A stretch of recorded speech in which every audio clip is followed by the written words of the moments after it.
মায়া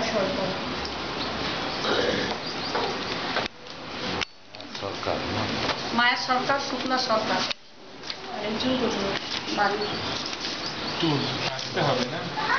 অনেকটা দূর ছোট যার চশমা সে তো ক্যাম্পে এসেছিলেন কিনা বলুন। হ্যাঁ বাচ্চাটা নিয়ে হ্যাঁ তাহলে আমাদেরও তো অফিসে গিয়ে দেখাতে হয় না। ভাবছি আপনাদের কাছে পাওয়ার আছে, চশমা দিবেন নিয়ে আসবেন জন্য আমি। কি নাম বললেন? মায়া সরকার। আমাদের অফিসে গিয়ে দেখাতে হবে না যে হ্যাঁ এতজনকে দিয়েছি তারা সবাই এসেছিল।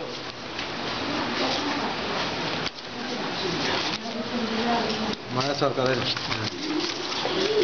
মায়া সরকারকে আপনি সরকারকে একটু গিয়ে পাঠিয়ে দিন তাহলে। ঠিক আছে, অনেক দূর যাইতে আসতে অনেক টাইম লাগবে।